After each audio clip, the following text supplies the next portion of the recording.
शिवजयंतीच्या उत्सवानिमित्त शिवाजी महाराजांच्या जयंतीनिमित्त आयोजिताच्या या दिंडीच्या माध्यमातून घराघरापर्यंत छत्रपती शिवाजी महाराजांच्या कामाचा हे देणं आणि इकडे वाचनाच्या माध्यमातून इतिहास हा सगळ्यांचा कळायला पाहिजे, सामान्य नागरिकांना कळायला पाहिजे. म्हणून या शाळेच्या विविध शाळेच्या इव्हन मुस्लिम विद्यार्थी आहेत, शीख विद्यार्थी आहेत, सगळे याच्यामध्ये उपस्थित या माध्यमातून एक जनतेला एक वेगळा संदेश आहे की स्वराज्याचे मान्य छत्रपती शिवाजी महाराज यांच्यासाठी आहे. सर, आता जनतेला काय सांगाल? महापौर स्वतः आपला आलेला आहे, खूप चांगलं इलेक्शन पण पार पडले.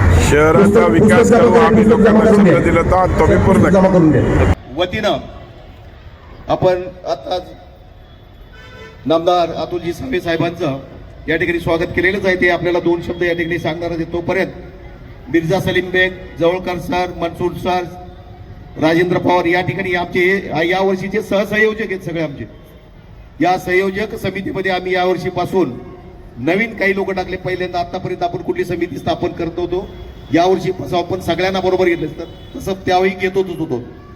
संयोजन समिती आणि संयोजन समितीच्या वतीनं या ठिकाणी इथून पुढे हा सगळे कार्यक्रम होत राहणार आहेत. सर, याच्या पाठीमागची भूमिका एकच आहे.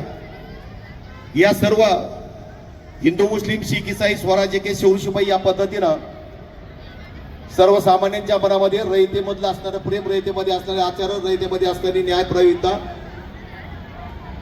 समानता कशा प्रकारची होती आणि छत्रपती शिवाजी महाराजांनी हे राज्य कसं निर्माण केलं हे यांना कळायला पाहिजे. आणि म्हणूनच या पाठीमागचा हेतू आहे. आजपर्यंत 46,000 विद्यार्थ्यांनी मागच्या 8 वर्षापर्यंत या ठिकाणी सहभाग नोंदवलेला आहे. आता या वर्षीचा फार पुढे आहे. आजच 1000-2000 विद्यार्थी, आता जागा पडल्यानं म्हटल्यामुळे बरेच लोक मुलं परत गेलेले आहेत. दिंडी अगदी सुंदर अशा प्रकारची ग्रंथ दिंडी आपली या ठिकाणी. छत्रपती शिवाजी महाराज की, छत्रपती संभाजी महाराज की. आजच्या या श्री छत्रपती शिव चरित्र पारायण सप्ताहाच्या 9वं वर्ष, बरोबर 9व्या वर्षाच्या या सोहळ्याला उपस्थित असलेले आमचे मित्र मान्य चंद्रकांत भराड सर, तसेच आमचे मित्र राजेंद्र पवारजी, इकडे उपस्थित गुरुवर्य आमचे जवळकर सर, सलीम मिर्झा बेगजी, मनोज गायकेजी, जगन्नाथ आगळेजी, सुरेश सरजी, सर्वच उपस्थित मान्यवर आणि माझ्या विद्यार्थी मित्रांनो, अतिशय उत्साहात दरवर्षी हा शिवछत्रपती पारायणचा कार्यक्रम होतो आणि या कार्यक्रमामध्ये अनेक हजारो विद्यार्थी यामध्ये सहभागी होतात. भराड सर, आपलं खरोखर अभिनंदन केलं पाहिजे. कारण की काय, विद्यार्थ्यांना माहिती आहे, पण हे शेवटी वाचन करून त्या माध्यमातून हा घरोघरी आपल्याला जो संदेश द्यायचा आहे छत्रपती शिवाजी महाराजांनी केलेल्या कामगिरीचा, त्यांच्याबरोबरचा, कारण की या पुस्तक मी वाचत होतो आता, सगळ्यांचा उल्लेख त्यामध्ये झालेला आहे.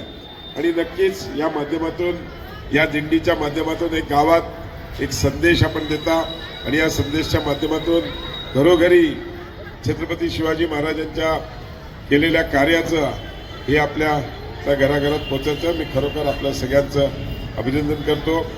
जास्त वेळ घेणार नाही, एवढंच की ही आपली जी परंपरा आपण चालू ठेवली नक्कीच अशीच पुढेही चालू ठेवावी आणि यामध्ये आम्ही पण आमचा जो काही सहभाग वेळ देता येईल तो वेळ आम्ही नक्कीच याच्यामध्ये देऊ. आणि मी सगळ्या विद्यार्थ्यांचं पण अभिनंदन करतो की प्रत्येकजण ते वाचतोय. सगळे विद्यार्थी आज वेगळ्या वेगळ्या शाळेतले आहेत, वेगळ्या वेगळ्या पोशाखात आहेत, सगळे मुस्लिम आहेत, सगळ्या समाजातली आज मंडळी या. त्यामुळे मी सर्वांचं खूप खूप अभिनंदन करतो. दोन्ही पुस्तकं आपण मला दिली, जी म्हणजे शिवछत्रपतींचं स्वराज्याचं साई हे जे दिलं त्याबद्दल मी आपला खूप खूप आभारी आहे. सगळ्यांना पुन्हा एकदा शुभेच्छा देतो आणि थांबतो. धन्यवाद. जय हिंद, जय महाराष्ट्र.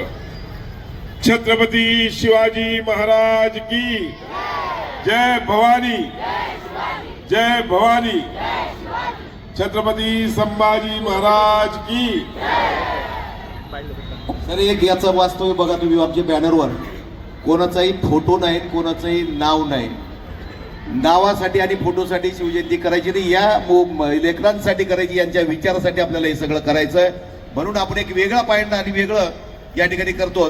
म्हणून आपण बॅनर वगैरे लावले. दुसऱ्याचे बॅनर खाली आम्ही झाकून गेलो. आता ते नगरपालिकेला असे बॅनर लावले जातात. या ठिकाणी लेकरं खेळ येतात, कार्यक्रम घेतात. हे वारकरी संप्रदायाचे महाले महाराजांचे मुलं सर दरवर्षी येतात या ठिकाणी. पाल फाट्यावरून येतात. ही 300 मुलं आहेत त्यांच्या ते या ठिकाणी असणारे. तर आपण आपलं पुस्तक वाचायला कंटिन्यू चालू करायचं आहे आणि यानंतर सांस्कृतिक कार्यक्रम आपला अर्धा तास होणार आहे, ज्याचे